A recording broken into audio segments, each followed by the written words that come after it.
Kicking off at number 5. The Void. We cannot make this list without featuring 2016's The Void somewhere on it, and still, strangely enough, I don't know why, but this film gets brushed off as a terrible example of dialogue, set design, characterization, and just screenwriting in general, that I'm starting to think that someone, somewhere, has a massive grudge against this movie and they're leading some bizarre slandering campaign against it. Also, as a side note, because I'm not trying to defend the plot of this movie, because truthfully, I don't think it needs defending because it's awesome, but one of my favourite new tidbits of information is to look at this movie as a sequel to a movie that never got made. Really, because if you play along with that, this is like watching Halloween 2 without knowing what Halloween 1 is or what even happened.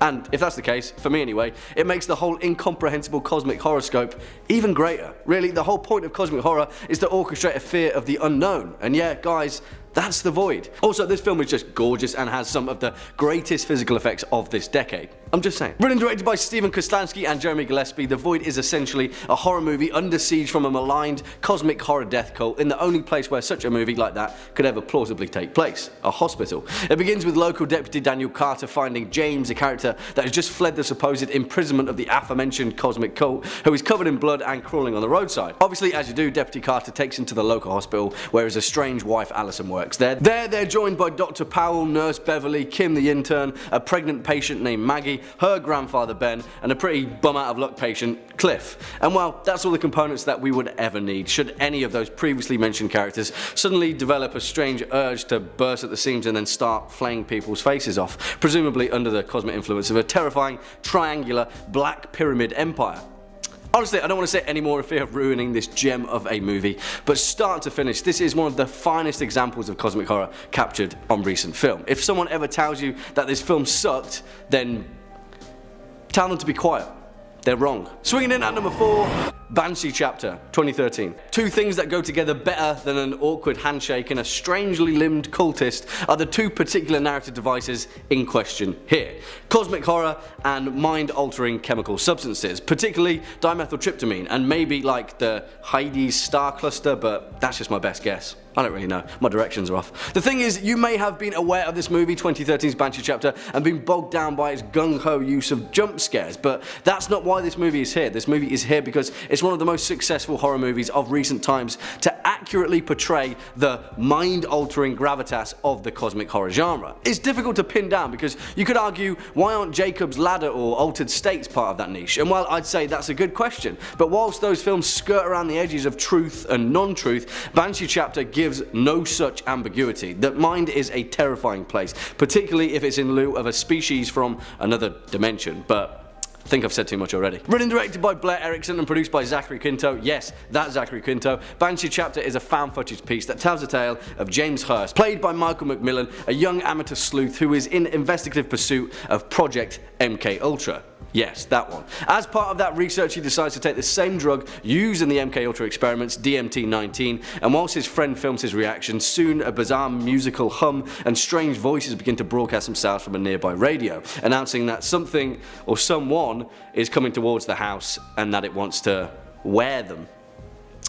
Yes, I did just say wear them. We'll probably stop there in fear of spoilers because seriously, when this movie gets going, it really goes the distance and you'll have to certainly hold on to your own mind in fear of crumbling into the dark pit of infinity, aka the pineal gland.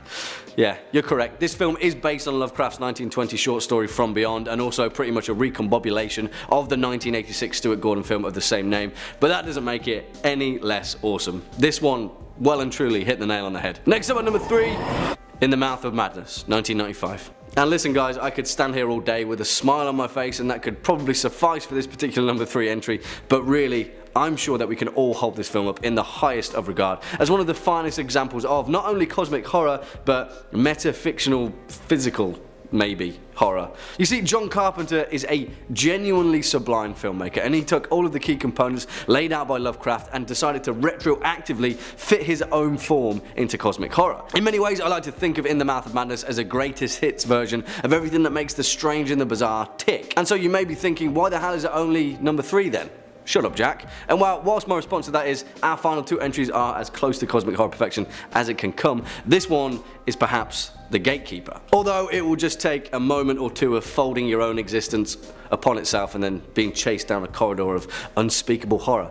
But that would be spoilers, wouldn't it? So let's not do that. Written by Michael DeLuca and forming the third and final installment of John Carpenter's Apocalypse trilogy, In the Mouth of Madness tells the tale of John Trent, played by the brilliant Sam Neill, a freelance insurance investigator who is tasked with investigating a claim by a New York-based literary giant, Arcane Publishing. Eventually, after being attacked at lunch by an agent with an axe, Trent is informed of the disappearance of Arcane Publishing's biggest asset, Sutter Kane, a horror novelist who has taken the world by storm and has seemingly slipped off the face of Earth after writing his final manuscript for his final novel. And as the case gradually unravels itself, Trent laughs off the claims that Sutter Kane's novels can cause disorientation, memory loss, and even hysteria in less stable readers. Do you read Sutter Kane? Of course he doesn't, not yet anyway. Listen, we'll stop there in fear of spoilers, but really guys, if you haven't been able to decipher by now, In the Mouth of Madness is one of the finest cosmic horror movies ever made, and I'm not entirely sure whether even it knows it. And finally, coming in at number 1 spot, The Thing, 1982. And this is the part of the episode where I talk about how you wouldn't be expecting this movie and then trying to justify why it's here, yada yada yada. But listen guys, I know that in the past I've deliberately left off The Thing down to the credit that it has already garnered because it's one of the best films ever made. But when we hold it up to this list in particular, there is no other movie that could take the number 1 spot. The Thing is the definition of cosmic horror. It checks all the boxes, every anomalous detail, every extra tendril and elongated spine, every strange, horrifying, otherworldly scream from the begotten corners of space hell and damnation, and all of the creatures that it consumed along the way. And then some. It goes a distance through time and space, and yet John Carpenter's The Thing never shows us all of the cosmic significance that this movie suggests. We never once take our eye off the fact that we literally know nothing about the creature in question. In fact, we probably know more about Azathoth and Cthulhu than we do about The Thing, and the sole reason is why this is the greatest cosmic horror movie ever made. I mean, also there are 1,000 other reasons, but hey, we've got to talk about the Bennings in the room first, because frankly, I don't trust anyone in this room. Yeah, I'm looking at you. You see, The Thing isn't just about a horrifying unknown entity that has crash landed in the Antarctic and begins to feast on a remote way station. It's far more than that. It could have been that, and it probably would have still been a different movie, but The Thing is deeper than that. It's psychological. It's a story about paranoia and mistrust, and it's about how quickly the bonds of loyalty and trust can be frayed by an outside source. Admittedly, none of us would ever really stand a chance when facing down The Thing, but yeah, that goes without saying. I don't need to tell you anything about this movie from a narrative perspective, because if you haven't yet seen it, stop what you're doing and go and watch the greatest cosmic horror movie ever made, if not the greatest horror movie ever made.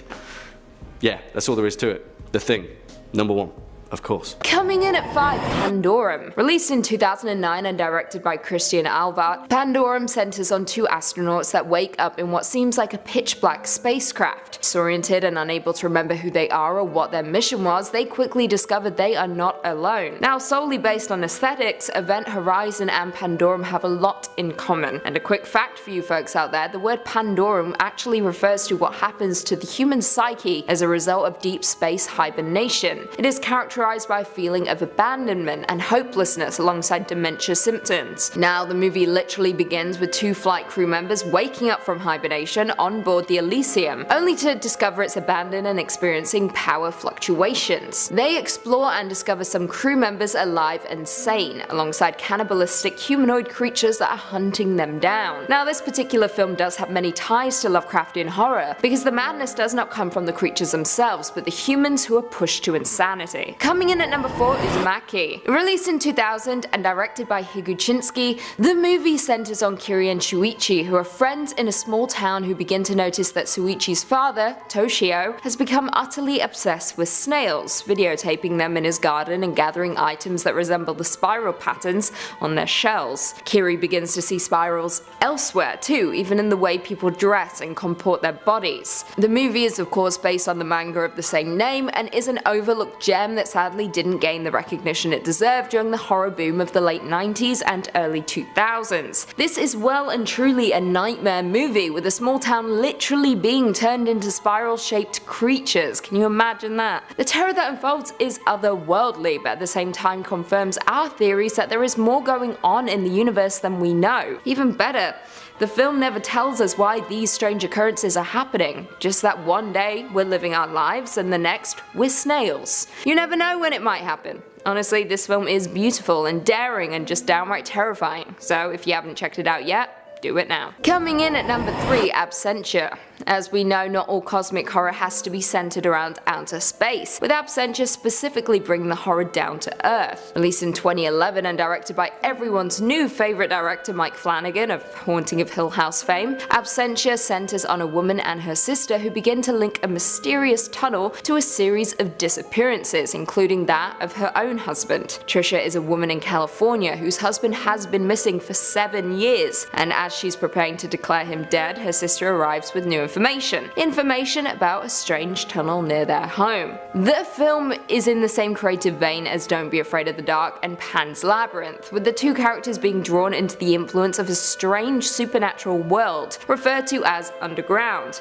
by people who have been there. Now, what makes this movie so effective is the simple fact that the creatures in the movie are so rarely seen, as is the underground itself, with the film focusing more on character development than flashy effects. Never quite get a good look at the monsters, they are always just at the edge of your vision, and although you see very little, the film is still incredibly effective and successfully plays with the audience's imagination. Definitely check it out. Coming in at number 2, Pulse. No film in the horror genre has successfully captured the concept of loneliness quite like Kiyoshi Kurosawa's Pulse. The plot centers on ghosts invading the world of the living via the internet and features 2 parallel storylines. Now, the movie gives new meaning to the word haunting, as it manages to show us a world where even the undead dread the feeling of loneliness and being alone in the universe. The movie is existential horror at its finest, with ghosts desperately trying to force their way back into the world of the living, whereas the living are committing suicide, and the world is crumbling beneath the misery we call existence. The film is in equal parts terrifying and also an interesting insight into our feelings about the world and our existence within it.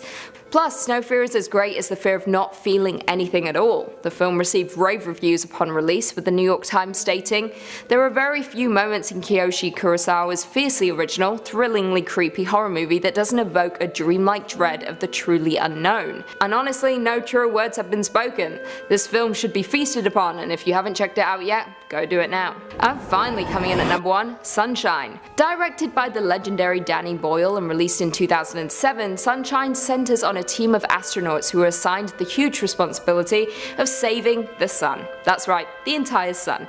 However, things take an ugly turn when an accident occurs and the lives of the crew members are endangered. Now, the movie itself is a drama horror, and during the deep space mission, the group of specialists must attempt to restoke the dying sun by triggering another nuclear reaction via a massive atom bomb. In the universe of the film, this mission has been undertaken once before, but failed. Thus, every decision the crew members are forced to make invokes a sense of pressure, an entirely real pressure. Now, during this, there are external forces at play that are working to sabotage the important mission, cosmic creatures. However, we don't see them, not at first. Instead, the movie relies on psychological tactics, making it feel like the crew are being driven to the point of madness. Kicking off at number 5, The Endless, 2017. And first and foremost, I absolutely adore this movie. You see, it's been quite a while since we've spoken about The Endless, and I hope that the first time around, for those of you that were here back then, you had reason to check this remarkable movie out. After all, we're all stuck in a quantum loop of sorts, and time is but a prison. The thing is, it has often been said that there are a few components to The Endless that need to be experienced first before fully appreciating this movie, those being 2012's Resolution and 2014's Spring. And whilst I certainly kind of agree, I won't let that bog you down too much, because on several viewings, The Endless, in my opinion, is very close to being a standalone masterpiece. You see, Justin Benson and Aaron Moorhead, the two filmmakers behind 2017's The Endless as well as the aforementioned movies, can't help but create cosmic horror. Their work drips with the very life essence of what makes cosmic horror tick, and that's exactly what makes this movie so accessible, because it's in the finer details of The Endless where the true existential dread lies. Created by Justin Benson and Aaron Moorhead, who also star in this movie as happenstance brothers, Justin and Aaron. The Endless tells the tale of the two siblings in question who receive a mysterious video cassette in the mail sent to them by Camp Arcadia, a sort of commune out in the countryside that they belong to as young adults. You see, the two brothers are split on just exactly what happened to them in their young adulthood. Justin remembers Camp Arcadia being a bizarre UFO death cult that they escaped the terrifying clutches of, and yet Aaron remembers them as a warm, fuzzy, completely harmless, friendly commune that they spent some good times with. Either way, whatever the truth of the matter, curiosity gets the better of them and proceeds to proverbially kill the cat, and the two brothers then decide to return to Camp Arcadia just for a single day to see what all the fuss was about. Yeah, and that's all I'll say, because that's all the framing that you need for this brilliant movie. The Endless is proof that cosmic horror needs only a simple premise to be effective, because as I said before, the culmination of existential fear lies in the finer details of things. Check it out. Swinging in at number 4, The Mist, 2007. Oh no, Norm. Poor guy. Believe me, that's not the worst of it though, because the beauty of this movie is that no matter the hordes of cosmic horror that may be lurking outside in the mist, sometimes the most horrifying of monsters can often be found lingering within the human heart. I mean, kind of anyway, because those tentacular behemoths, although only briefly glimpsed, are certainly the definition of toe-dash darkness and cosmic horror dread. Tentacles, guys, it's pretty straightforward. The point is, 2007's The Mist has often been brushed away or overlooked when it comes to cosmic horror, but I think in many ways this was one of Stephen King's most cosmically horrifying of novellas. You see, it's no guessing that King is a huge fan of Lovecraft, and his admiration for cosmic horror has played a key theme in his myriad of works, but when Project Arrowhead gets whirring away in an effort to summon the darkness of the void here on Earth, yeah, this is exactly the result. And what do you expect when you go poking about with the fabric of time and space? Not again. Written and directed by Frank Darabont, who is perhaps the rare breed of filmmaker who has actually managed to do justice to Stephen King's prose. Of course, 2007's The Mist is based on King's 1980 novella of the same name. And although Darabont's interpretation certainly does justice to the narrative, it also features an entirely iconic and original ending that made even Stephen King shudder, but we don't want to spoil that now, do we? It tells a tale of David Drayton, played by the absolutely brilliant Thomas Jane, as he and his 8-year-old son Billy head to the local supermarket to pick up some supplies. Little do they know, but their small town of Bridgeton, Maine has actually been the site of a series of government operations that has led to a bizarre, all-consuming mist that descends around the town. Oh, and within that mist come a whole host of tentacular monsters. Again. Also, Mrs. Carmody, everybody, and we all know that she's just the worst. The point is, if you haven't experienced this remarkable adaptation, then you certainly should. The Mist is the best kind of cosmic horror in its straightforwardness, and I do think I'll never truly recover from that ending.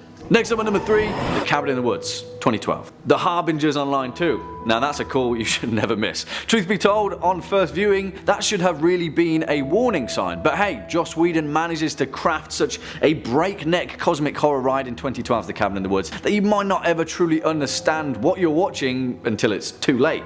At first viewing, I kind of thought that this movie was a little too smart for its own good, and the true extent of its brilliance took quite a while for me to fully appreciate its cosmic horror and seep its unassuming tentacles into my mind. But hey, I suppose that's the most efficient method to deliver existential dread, and you may be sensing a theme in this particular series. Hint, it's existential dread. Also, before we get into the bulk of this movie, I just want to highlight one particular guy, Richard Jenkins, who, whilst he only has a minor role in The Cabin in the Woods as Gary Sitterson, one of the engineers behind the titular cabin, he's just brilliant, man. He plays some of the funnest roles in cinema. He's Robert Doback in Step Brothers, Giles in The Shape of Water, Chicory in Bone Tomahawk.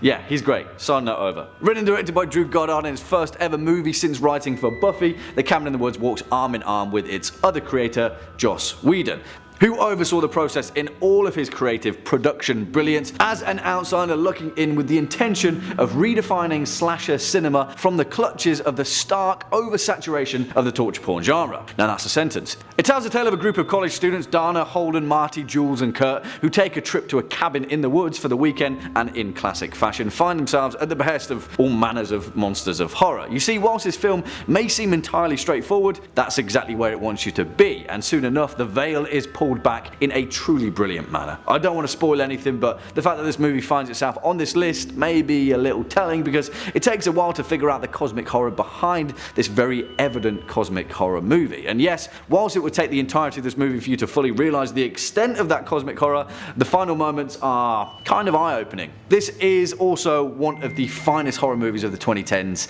so yeah, there's also that too. Coming in at number 2, Event Horizon, 1997. Okay, you guys saw this one coming, right? I mean, whilst this remarkably underrated movie also managed to find its way onto the first part of our list as its honourable mention, now that we've got space for a part 2, it's only right that we give it fair list service. And talking of space, this is also perhaps the only movie that manages to go to the titular void in its pursuit of discovering the cosmic horror behind the horror. Also, talking of space travel, and before we talk about the many injustices that have befallen this movie, the fact that Event Horizon is so underrated as a horror movie is one thing, but it's also underrated as a straight up science fiction success because the physics behind this movie are remarkably sound. A black hole wormhole as a means for instantaneous space travel. Yeah, now we're thinking with pause, guys. However, the events of this movie will certainly make you think twice about the true extent of that, so yeah, be careful what you wish for, really. Written by Philip Eisner and directed by Paul W.S. Anderson, a director who historically has certainly been more missed than hit, and which may also form part of the reason that Event Horizon is often so overlooked. That's just not the only reason that you should check it out. This film is horrific, man, on an existential level. Set in 2047, Event Horizon tells a tale of a rescue vessel,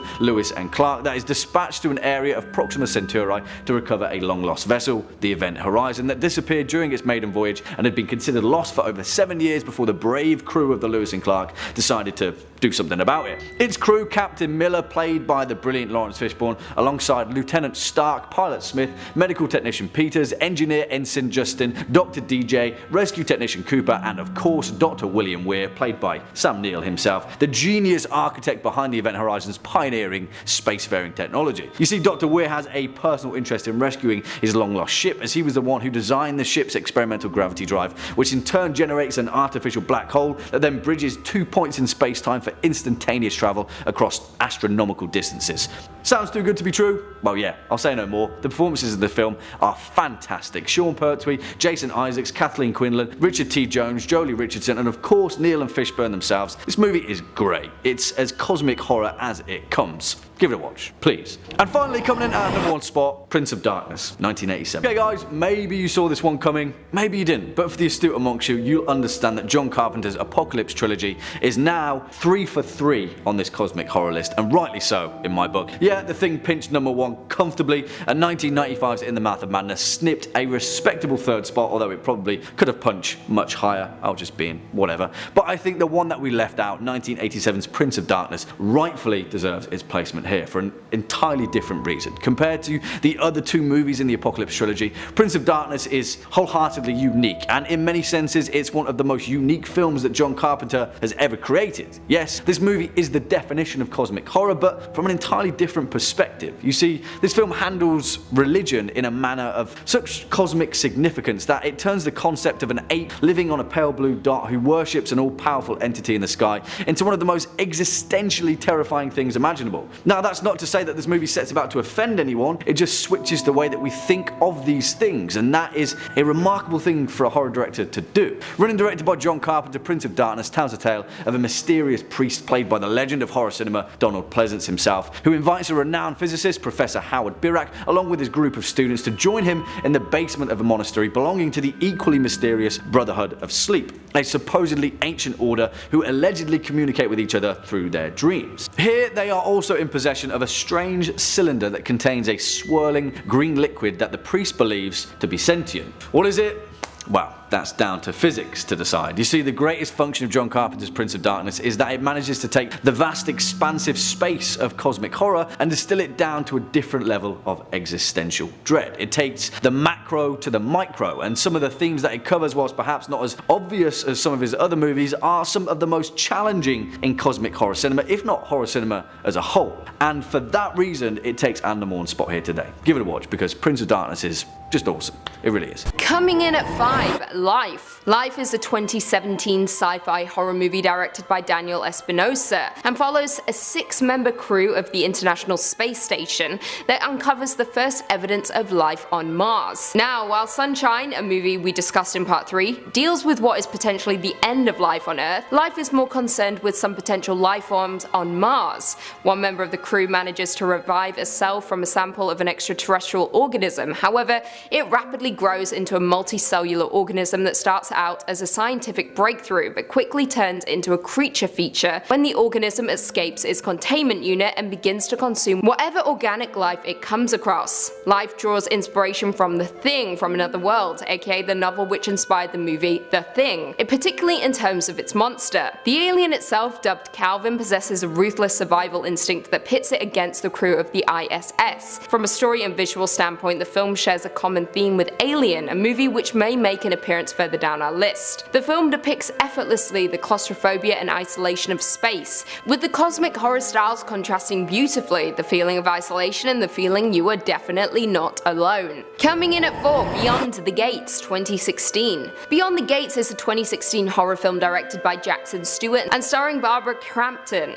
The film follows two brothers who, after the mysterious disappearance of their father, reunite to sift through the contents of his VHS rental store. Among the inventory, they discover an interactive VCR board game which their father viewed just before he vanished. Intrigued as you would be, the boys pop in the tape, press play, and soon discover that it's far from an ordinary game. The video is a portal to a nightmarish alternate reality. The film is an homage to 80s horror, with the VHS board game being hugely popular back in the day. I know that for a fact because my family owned Atmosphere, one of the most terrifying games I've ever played. Look it up if you don't know what I'm talking about. Anyway, I digress. The film is very much a cosmic horror, with the two brothers being drawn into another dimension beyond their understanding, in which they have become trapped. If you love 80s and bisexual lighting, you will love Beyond the Gates. Coming in at 3, Life Force, 1985. Life Force is a 1985 British science fiction horror directed by Tobe Hooper, the man behind the original Texas Chainsaw Massacre, and written by Dan O'Bannon, the man behind Alien. The movie is based on Colin Wilson's 1976 novel The Space Vampires, and portrays the events that unfold after a trio of humanoids in a state of suspended animation are brought to Earth after being discovered in the hold of an alien spaceship by the crew of a European space shuttle. While not based directly on the mythology of Lovecraft, Life Force does share many similar themes, like the rest of our list. It depicts a cold, uncaring universe, and has of course the star-spawned horrors thing going for it as well. Not to mention it takes the old vampire tropes and looks at them through the lens of science rather than superstition, making Life Force a breath of fresh air. The movie was conceived by Hooper as a love letter to the Hammer horror films of his early career. The special effects are impressive, even by today's standards, and while the movie's lineage to Hammer horror is apparent, it is also very much a cosmic horror, maybe even more so. Yeah, I said it. Coming in at number 2, Europa Report, 2013. Europa Report is a 2013 sci-fi film directed by Sebastian Cordero, and is a found footage film that recounts the fictional story of the first crewed mission to Europa, one of the 4 Galilean moons of Jupiter, following the discovery of water on it. However, we know from the beginning something is to go awry. The crew lost contact with mission control nearly a year ago. All of the footage we see comes from the crew's journal updates, and the updates have been edited together with commentary by their commanding officer on Earth. Now, the film is in a similar vein to Sunshine, a movie we discussed in part 3 of our list, as the horror comes from other humans instead of from an outside force. The film also draws inspiration from Stanley Kubrick's 2001: A Space Odyssey in its execution. Now, many folks will argue that it is far from a cosmic horror, let alone related in any way to Lovecraft, simply because there is no outside force at play, merely the downfall of humans. However, the horror comes to us through the loneliness of space and existence, themes that are prevalent in the world of Lovecraft, not to mention the way in which the crew interact with each other, and in the way that they deal with their deteriorating situation. The film is also one of the most beautiful horror films I've ever watched. You should definitely check it out. Finally, coming in at number 1, Alien, 1979. Alien is a 1979 sci-fi cosmic horror directed by Ridley Scott. The movie follows the crew of the commercial space tug Nostromo, who encounter the eponymous alien, a deadly and aggressive extraterrestrial set loose on the ship. Now, surprisingly, Alien isn't always viewed through the lens of the cosmic horror genre, however, I'm here to right that wrong. Starring the legend that is Sigourney Weaver, Alien is by far one of the best examples of cosmic horror due to the simple fact that, in the movie, humans are portrayed as helpless and insignificant beings in comparison to the universe, or reality they're experiencing. Folks often tie Alien in with the world of Lovecraft. Many would disagree though, but I don't think they're so far off. The common thread in a lot of Lovecraft's work is that the universe is an infinitely large and terrifying place. It is uncaring, especially towards us mere humans, and on top of that, there are things out there that have absolutely no regard for our existence. The term cosmic horror itself arrived as a way of describing the nihilistic and terrifying visions Lovecraft had. Therefore, it could be argued that yes, Alien is a Lovecraftian horror in the technical sense. The entire movie follows a group of innocent people being menaced and killed by an external being, a being which cares very little about our existence, and wants instead to occupy our bodies to use them as vessels. That is fear at its finest.